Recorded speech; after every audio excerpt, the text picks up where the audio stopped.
नमस्कार। 21वीं सदी का भविष्य शायद जिन दो देशों के रिश्ते पर सबसे ज्यादा निर्भर करेगा वो हैं भारत और चीन। ये दो ऐसे विशाल पड़ोसी हैं जिनकी तकदीर एक दूसरे से जुड़ी हुई है, लेकिन आज ये एक बहुत ही खतरनाक मोड़ पर खड़े हैं। चलिए समझते हैं कि ऐसा क्यों है। इस पूरी पड़ताल में हम सबसे पहले देखेंगे कि कैसे इन दो दिग्गजों का साझा इतिहास एक तनाव भरे रिश्ते में बदल गया। फिर हम उस अनसुलझी सीमा की तह तक जाएंगे जो सारे विवाद की जड़ है। इसके बाद समझेंगे कि कैसे ये तनाव अर्थव्यवस्था और पूरी दुनिया की राजनीति पर असर डाल रहा है। और आखिर में हम ये जानने की कोशिश करेंगे कि भविष्य में इस रिश्ते का क्या हो सकता है। तो चलिए कहानी की शुरुआत से शुरू करते हैं। ये कहानी है एशिया के दो ऐसे दिग्गजों की जिनका अतीत तो साझा था, लेकिन आज का सच तनाव से भरा हुआ है। जब भारत और चीन के बारे में सोचा जाता है तो इनमें कई समानताएं नजर आती हैं। दोनों दुनिया की सबसे पुरानी सभ्यताओं में से हैं, दुनिया की सबसे ज्यादा आबादी वाले देश हैं और आज एशिया की वो बड़ी ताकतें हैं जिनका असर पूरी दुनिया पर पड़ रहा है।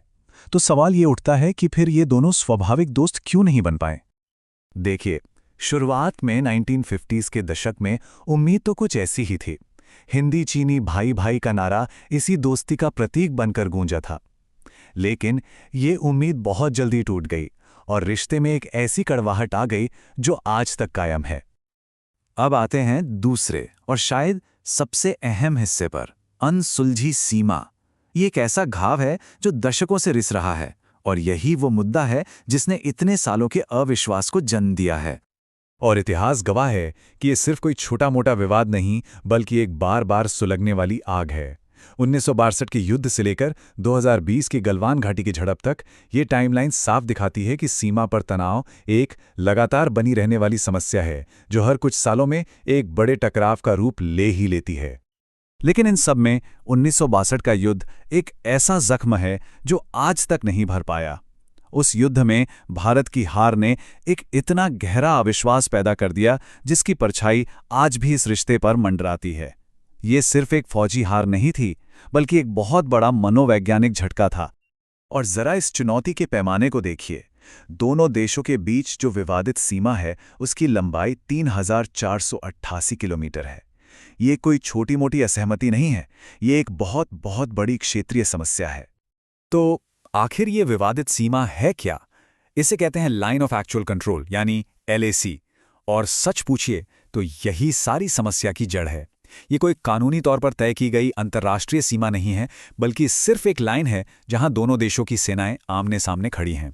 और इसका यही धुंधलापन बार बार होने वाले तनाव और झड़पों की असली वजह बनता है। अब बात करते हैं इस रिश्ते के सबसे विरोधाभासी पहलू की। एक तरफ डॉलर, दूसरी तरफ ड्रिल। यानी एक तरफ सीमा पर बंदूकें तनी हैं तो दूसरी तरफ अरबों डॉलर का व्यापार भी चल रहा है। ये एक ऐसा विरोधाभास है जिसे समझना बहुत जरूरी है। सैन्य दुश्मनी के बावजूद आर्थिक रिश्ते बहुत गहरे हैं। दोनों देशों के बीच का व्यापार $100 बिलियन से भी ज्यादा का है। ये एक बहुत बड़ी रकम है जो दिखाती है कि दोनों देशों की अर्थव्यवस्थाएं एक दूसरे से किस कदर जुड़ी हुई हैं। लेकिन यहाँ एक बहुत बड़ी दिक्कत है। जैसा कि ये चार्ट दिखा रहा है, ये व्यापार काफी हद तक एक तरफा है। मतलब भारत चीन से बहुत ज्यादा सामान खरीदता है और बदले में उसे बहुत कम बेच पाता है। ये बढ़ता हुआ व्यापार घाटा भारत के लिए एक बड़ी रणनीतिक चिंता है, क्योंकि ये चीन पर उसकी आर्थिक निर्भरता को और भी ज्यादा बढ़ा देता है। तो इस निर्भरता को कम करने के लिए भारत अब जवाबी कदम उठा रहा है। 200 से ज्यादा चीनी ऐप्स पर बैन लगाना हो, जरूरी सेक्टर्स में चीनी निवेश के नियमों को सख्त करना हो, या फिर अपनी सप्लाई चेन को चीन से हटाकर दूसरे देशों तक फैलाना हो, ये सभी कदम चीन पर आर्थिक निर्भरता कम करने की एक सोची समझी रणनीति का हिस्सा हैं।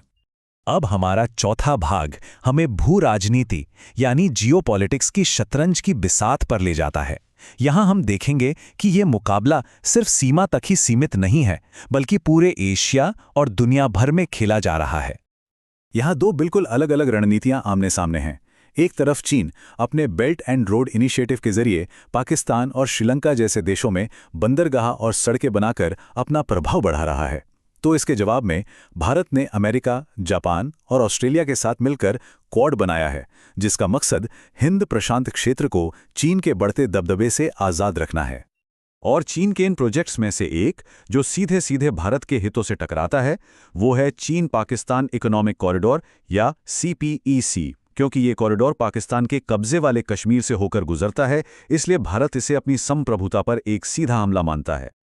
और एक बार फिर हमें वही विरोधाभास देखने को मिलता है। एक तरफ दक्षिण एशिया और हिंद महासागर में दबदबे के लिए जबरदस्त मुकाबला चल रहा है, तो वहीं दूसरी तरफ ब्रिक्स, SCO और G20 जैसे अंतर्राष्ट्रीय मंचों पर दोनों देश सहयोग भी करते हैं। ये सहयोग और प्रतिस्पर्धा का एक बहुत ही उलझा हुआ खेल है। तो इन सबके बाद सबसे बड़ा सवाल यही उठता है, आखिर भविष्य में होगा क्या? चलिए आगे की 3 संभावनाओं पर एक नजर डालते हैं। अगर इस रिश्ते की आज की हालत को एक लाइन में समझाना हो तो शायद ये सबसे सटीक होगी। वैश्विक स्तर पर सहयोग, क्षेत्रीय स्तर पर प्रतिस्पर्धा और स्थानीय स्तर पर टकराव। ये लाइन इस रिश्ते की कई परतों वाली और जटिल सच्चाई को दिखाती है। तो भविष्य में 3 मुख्य रास्ते हो सकते हैं। पहला, संभलकर साथ रहना, जहां बातचीत और सैन्य तैयारी के जरिए तनाव को काबू में रखा जाए। दूसरा रास्ता है टकराव का और बढ़ना, जिसमें हमें सीमा पर और ज्यादा झड़पें देखने को मिल सकती हैं। और तीसरा रास्ता है आर्थिक मेलजोल का, जहां व्यापार तो सामान्य हो जाए लेकिन राजनीतिक अविश्वास बना रहे। ज्यादातर जानकारों का मानना है कि सबसे ज्यादा संभावना प्रतिस्पर्धी सह अस्तित्व की है। इसका मतलब यह है कि दोनों देश एक दूसरे से मुकाबला भी करते रहेंगे और कुछ मुद्दों पर मजबूरन साथ भी आएंगे। ये एक बहुत ही नाजुक संतुलन है जो किसी भी वक्त बिगड़ सकता है। और आखिर में ये सवाल सिर्फ भारत या चीन का नहीं है, पूरे एशिया का और शायद पूरी दुनिया का भविष्य इस बात पर निर्भर करता है कि ये दो दिग्गज अपनी इस प्रतिद्वंद्विता को कैसे संभालते हैं। क्या वो शांति से एक दूसरे के साथ रहना सीख पाएंगे या फिर उनका टकराव ही इस सदी की कहानी लिखेगा? इसका जवाब फिलहाल किसी के पास नहीं है।